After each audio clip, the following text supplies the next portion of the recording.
Hi, I'm Mark Webb. And I'm Andy McNabb, and welcome to the Electronic Cafe, episode 4. Let's get started.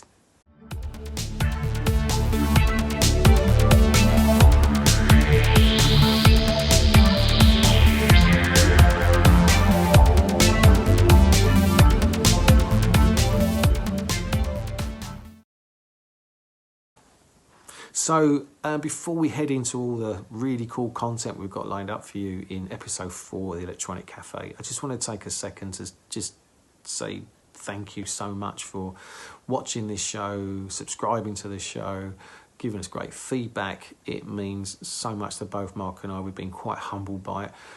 It just spurs us on to do everything we can to make this show bigger and better as time goes by. So thank you for sticking with us. Thank you for supporting us. If you haven't subscribed, please do. It will really help us just keep growing the show. So yeah, I just want to say a big thanks. In terms of the actual show itself, as you know, we love to focus on a legend or legends that have really helped change or shape music or just produce some damn good stuff. And the band we're focusing on today definitely is in that class, and that is just the incredible Talk. So looking forward to doing that. And then we'll be looking at some of the hot stuff that's sort of spinning on our turntables for Mark and I that we're loving right now. So we'll hopefully give you some really good inspiration to go out and buy some new music to add to your collection. And also look out for a competition. We're offering you the chance to win something very exclusive. So very excited to be announcing that to you at some point in the show. So stay tuned.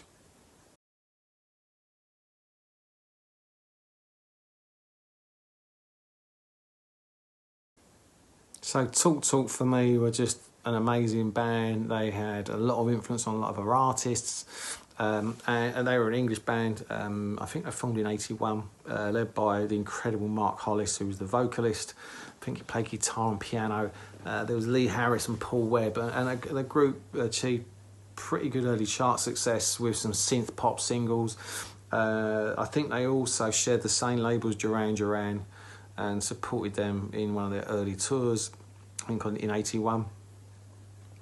But for me, the thing I love about Hollis, before we get into some of the individual albums and the band, is that I think they continue to be praised as artists who didn't cave into the pressure of corporate and commercial interests. I think Alan McGee said it beautifully. I think he said, "I find the whole story of one man against the system in a bid to maintain creative control incredibly heartening." And I absolutely think, here, Mark Hollis just didn't bow to anyone. And for that, he has my utmost respect. He said he passed on the 25th of February in last year, actually, at the age of 64. He kind of retired from music, I think about 98, after he'd made his solo album. To spend time with his family. He wasn't interested in corporate bullshit. I wouldn't be told how to produce music because he did what he thought was right, and my God, he was. The name of the band followed a pattern at the time where bands used identical words in their band names. Duran Duran, Talk. They were signed to EMI, the same as Duran Duran, and their first album was produced by Colin Thurston, the same as Duran Duran, and they started life as a new wave synth-pop band, the same as Duran Duran. Probably EMI were trying to capitalise and turn them into the next Duran Duran. However, despite their success, step by step they slowly moved away from the mainstream, becoming more and more ethereal. Throughout their 5-album career from 82 to 91, the band made deliberate choices to move away from the mainstream, which is particularly noticeable in the albums Post It's My Life through to The Spirit of Eden and to Laughingstock. There are some excellent Guardian music articles online which, if you have the time, you should read to get a better understanding of the brilliance, bravery and uncompromising nature of Mark Hollis and his band and to their art.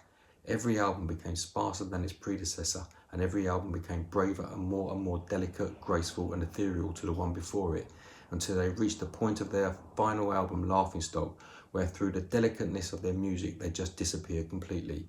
They had nothing left to say. Utterly beautiful.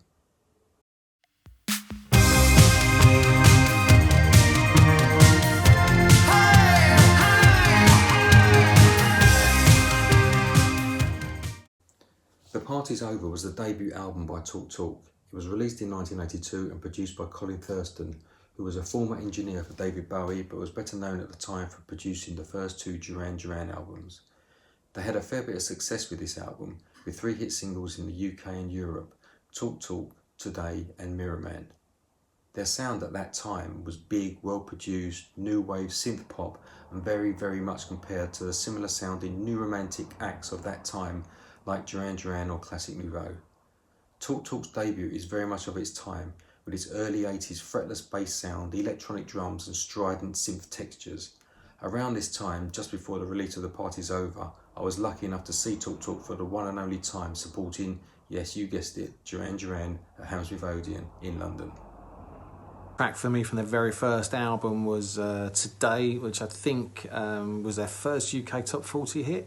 Very memorable track, absolutely loved it. And I think, what was the other one? Talk Talk as well, obviously. Great track. And I think these singles kind of started really building them as a global tour de force. Because I know this single charted in Ireland, South Africa, Australia, New Zealand, so they were really starting to build momentum very fast from the very first album. The very kind of synthy pop sound, which was to change quite dramatically in later years.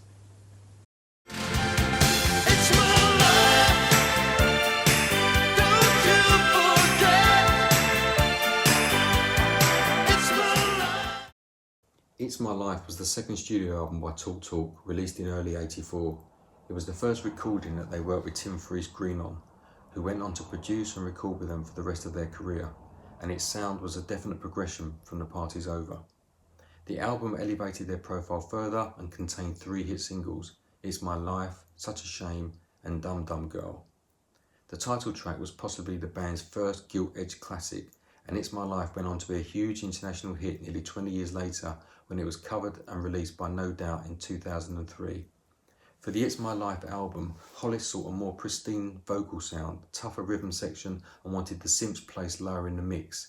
His desire for a more natural approach, free of synthetic intervention, was beginning to show itself. By now Talk Talk had wholly discarded any links with the new romantic movement. It's My Life retains elements of synth-pop, but it is less obviously trend-chasing than its predecessor. A notable mention around this time must go to the US and Canada only remix album called It's My Mix, which contains 6 songs, extended and remixed versions from their first 2 albums, with a primary aim at cracking the American market. This really is an album worth checking out because there's some great versions on this LP and it's not your usual run-of-the-mill remix album. I think with It's My Life, you could really see a progressive step from the first album, The Party's Over. Especially the 3 singles that I loved off that, which was Such a Shame, the title track of the album It's My Life, and Dum Dum Girl. They were just great songs that were a big success across Europe and the rest of the world. Again though, not as big in the UK yet, so quite interesting actually how they really took some time to establish themselves in their home country.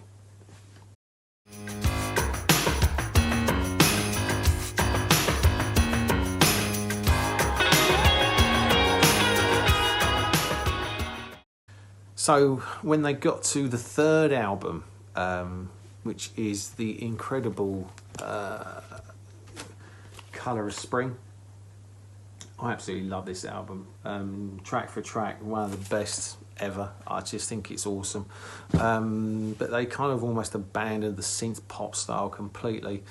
And some of the standout songs for me were Life's What You Make It is just ridiculously good.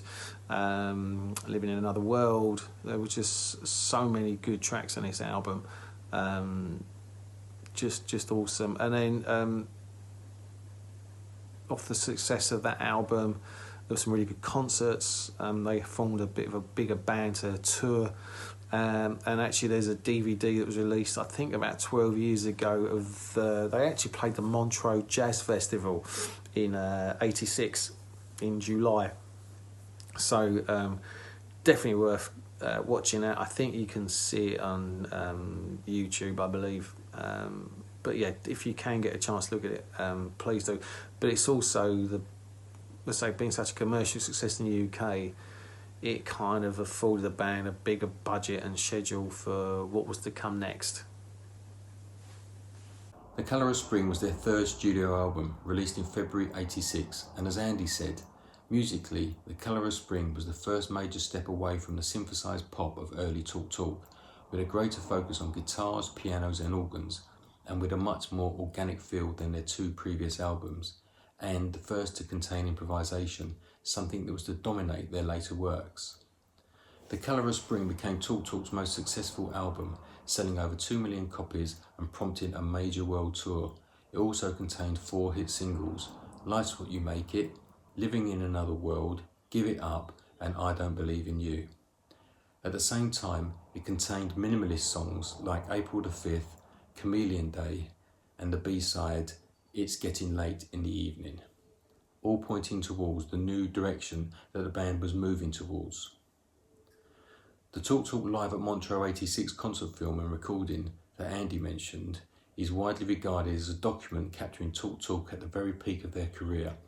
Following the success of this album, the world tour and the Montreux Festival performance, Mark Hollis told their management that Talk Talk won't be playing live again. And from that point onwards, Talk Talk would just be a studio band. This is an example of Mark Hollis's drive, vision and uncompromising personality and his determined push away from commercialism. The Colour of Spring is great. I absolutely adore this album.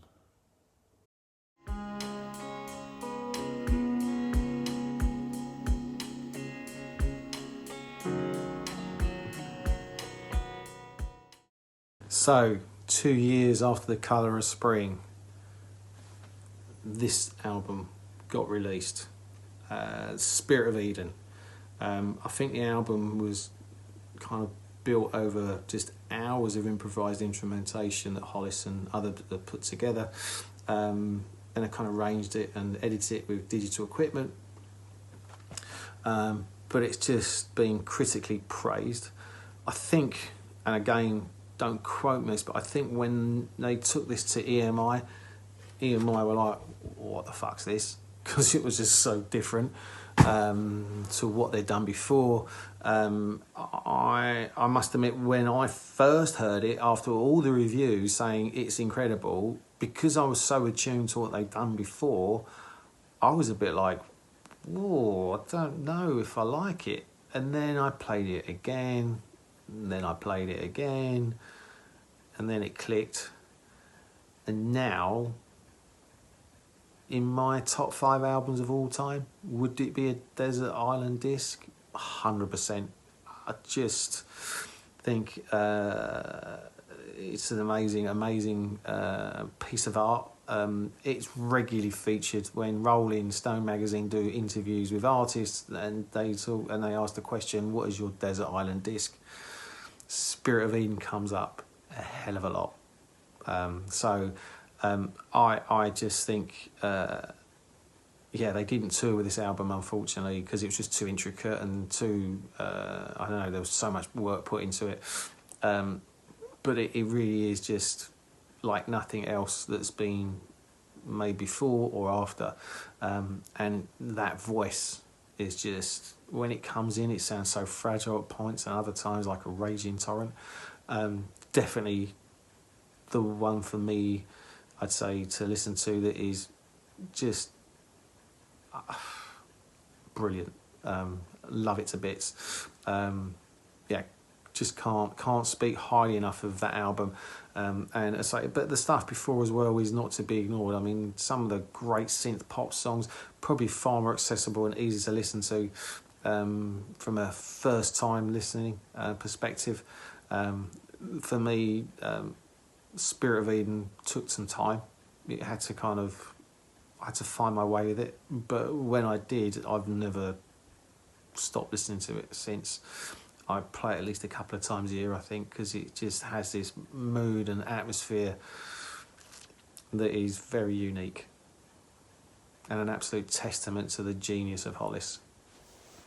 Okay, the Spirit of Eden, my word, this is where it begins to get really interesting. and Mark Hollis and Talk Talk take another giant step away from their previous albums.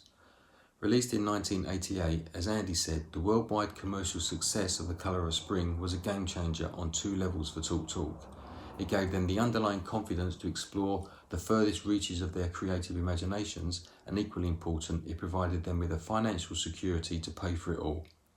During the recording, the studio windows were covered and the studio was in darkness. Oil projectors, coloured washes and bubble lamps created a late 60s psychedelic atmosphere. Musicians were asked to improvise with minimal guidance, and the many various interpretations were later reviewed and compiled after much experimentation. It was a long, exhaustive process requiring endless amounts of studio time, much of which was discarded in the final editing process. Only the essential elements were allowed to remain. It was a very contentious and bruising way of recording, which at the same time helped capture a freedom of performance and interpretation that were Mark Hollis's obsession. Once again, multiple session musicians were utilised. Session players were asked to record numerous takes over pre-assembled drum tracks that would be the basis of 6 songs on the album. By now, though, all conceptions of traditional song structure had been jettisoned, with no time constraints or considerations of budget. The session stretched over the course of a year. But what a beautiful freefall into oblivion it was.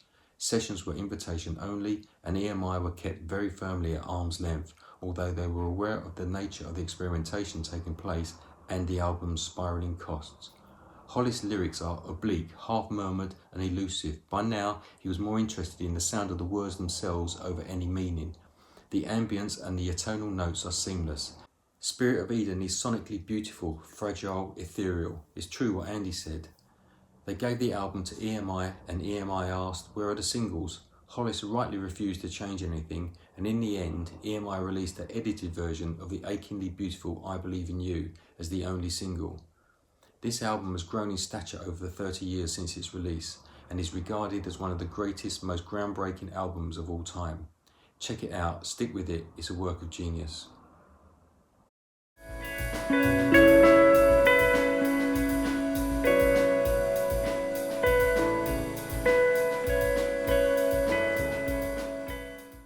Following the collective shrug that greeted their masterpiece, Spirit of Eden, and associated single, I Believe in You, Talk Talk would have been forgiven for shutting up shop once and for all. Following Spirit of Eden, EMI released a remix compilation without the band's consent, which turned out to be the straw that broke the camel's back, leading Talk Talk to take legal action against EMI and effectively leave the label. After a period spent licking their wounds, Hollis and Freeze Green returned more defiant than ever, determined to build upon and refine the extraordinary approach to recording for what was to be their final album, Laughingstock. Laughingstock was released in 1991 and is released on their new record label, Polydor. The recording sessions for Laughingstock were even more extreme than the working practices of Spirit of Eden. This time, as many as 50 session musicians contributed to Talk Talk's 5th album, but only 18 made the final version, which is a testament to the amount of material that was jettisoned to pursue this sonic perfection.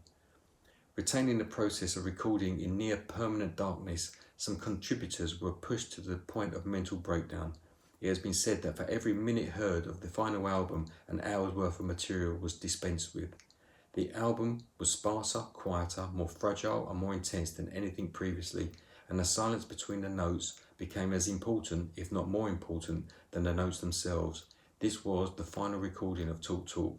They gracefully disbanded after this and slipped into the silence completely, with nothing more left to say. So, off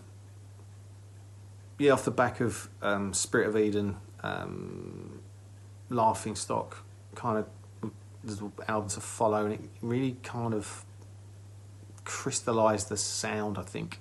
The band had started with Spirit of Eden. I think it was even more minimalist than its predecessor.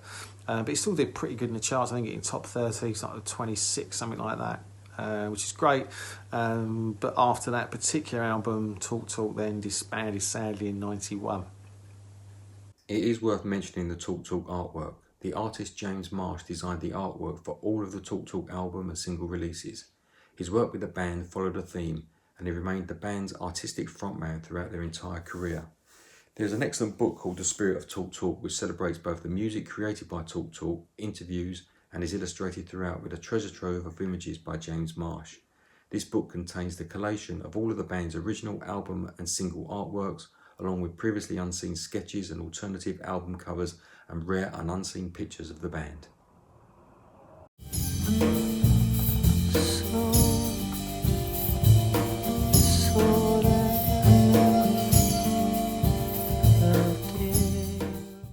A spectral and haunting extension of his Talk Talk experimentation, Mark Hollis' only solo LP was a jazz-infused triumph, stripped back and understated.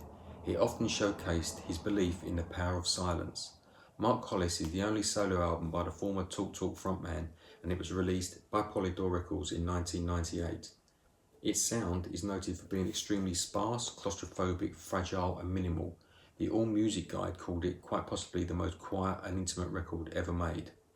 The album was recorded as part 2 of a 2-album contract with Polydor, along with 1991's Laughingstock. Yeah, so in '98, Hollis released his self-titled solo debut, which I think has been remastered on heavyweight vinyl, and it was very much in the keeping of the sound of Laughingstock and Spirit of Eden.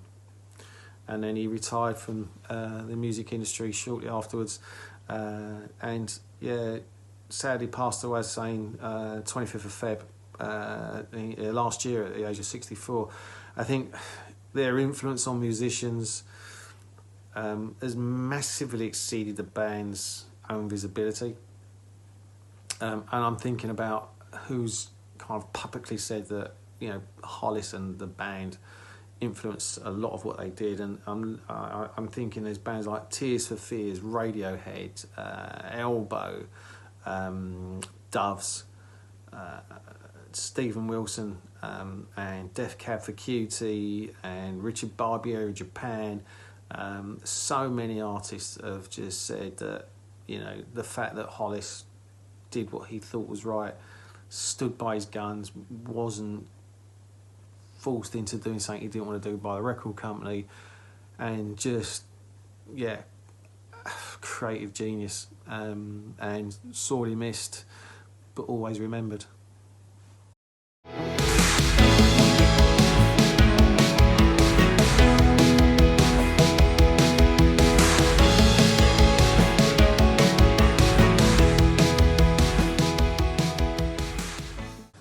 So, as I mentioned earlier at the very beginning of the show, that we'd be offering an amazing prize to one of our treasured subscribers, and this is that point of the show. So this is the competition part of the Electronic Cafe episode 4. It's the first time we've done this, and we're really lucky to have an amazing prize to offer someone out there, one of our viewers. So, for those who've watched the show regularly, you know that we have regular contributions and input from the legendary Rusty Egan, who was the drummer in the incredible band Visage, with Midyear and Steve Strange, etc. And in the last few years, probably less noticeably, sadly, is that he's produced 2 brilliant albums. One of them called, most recently, Welcome to the Remix Volume 2, and just prior to that, Welcome to the Dance Floor.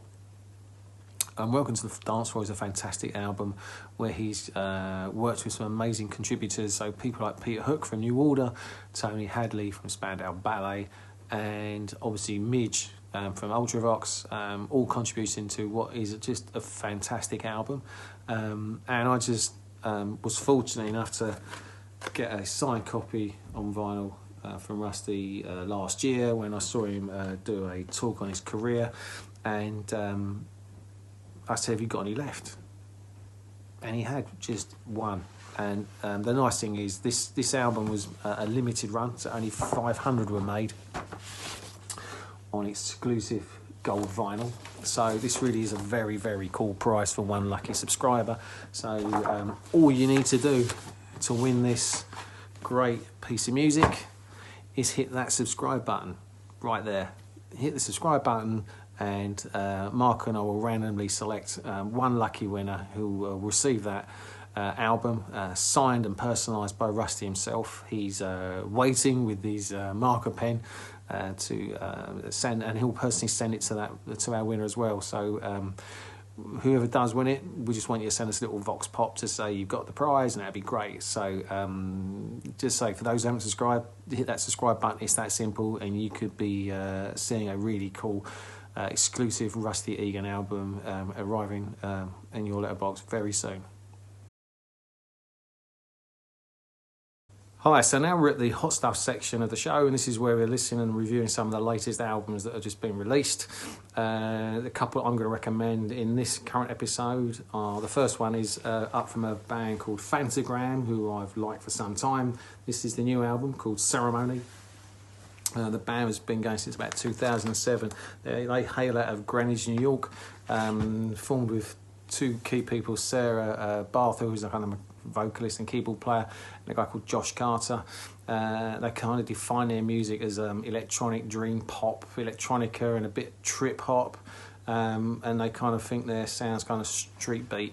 I don't know about that, but all I know is they write damn good pop, electronic synth pop.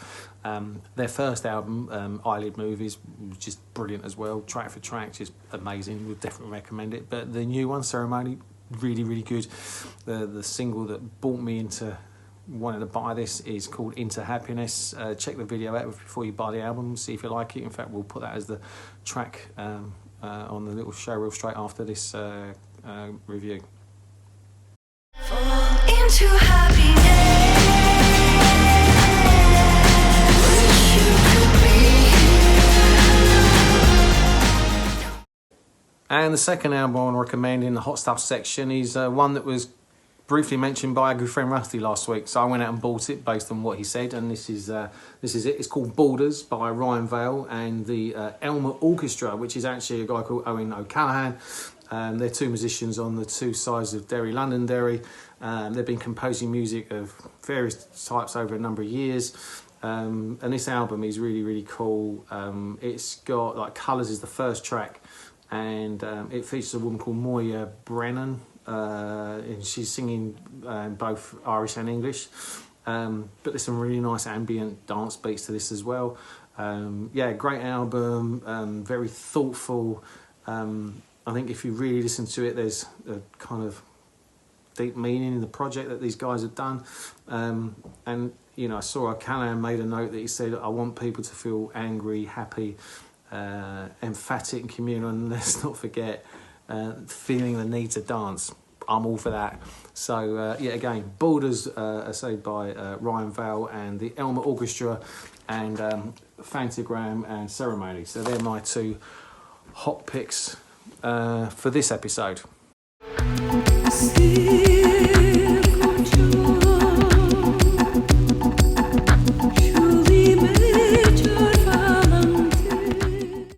Mark, what are you recommending?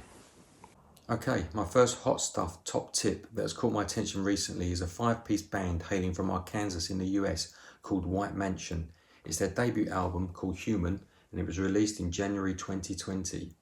Their sound is a modern take on 80s tinged synth-laden post-punk and electronic darkwave, best described as cinematic, intense and anthemic, conjuring up images of Joy Division, Echo and the Bunnymen and My Bloody Valentine.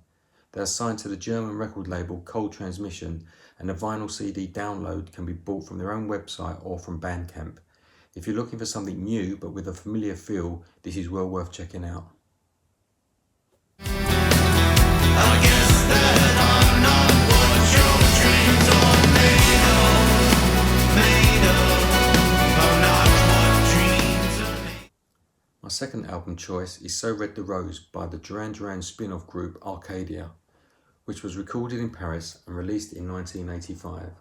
Arcadia were basically Simon Le Bon, Nick Rhodes and Roger Taylor, and Arcadia was a side project undertaken by these three during the break in the Duran Duran schedule. At the same time, the other two members of Duran Duran, John Taylor and Andy Taylor, were in New York recording the Power Station album with Robert Palmer and Tony Thompson from Chic. The Arcadia album also featured contributions from a number of other top musicians, namely Dave Gilmour from Pink Floyd, Sting, Herbie Hancock, Carlos Alomar, David Bowie's guitarist, Andy McKay from Roxy Music, Manu Katché and Grace Jones.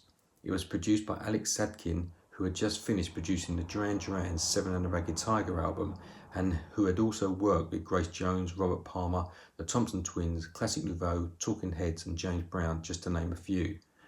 Whereas the Power Station album was a balls-out rock album, the Arcadia album was a strong, powerful, arty, multi-layered, lush record with infectious and incredible arrangements. Simon Le Bon's vocal harmonies weave in and out of Nick Rowe's layers and layers of lush synths, and this album is often described as the best album that Duran Duran never made. It was successful on both sides of the Atlantic. Even though it's been around since 1985, it just sounds better and better with age. If you don't know it, I highly suggest you check it out. It was the only album the band ever released.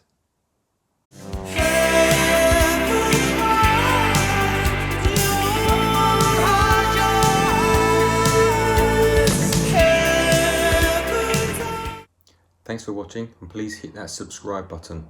As Andy mentioned, at the beginning of May we will randomly pick out one of our subscribers to receive a copy of the brilliant Rusty Egan Welcome to the Dance Floor vinyl LP, signed and personalised by Rusty himself. So please hit that subscribe button. Take care, see you next time. That's it for episode 4. I hope you've enjoyed it. Go and discover Talk Talk if you've not heard them before, for some of our younger viewers. And check out some of the new tunes that we recommended. And please hit that subscribe button with a chance to win that exclusive gold disc signed copy of Rusty Egan's Welcome to the Dance Floor. If there's any new stuff you're listening to that you want us to check out, let us know. If we love it, we'll put it on the show. So stay safe, and Mark and I look forward to seeing you on episode 5 of the Electronic Cafe. Bye for now.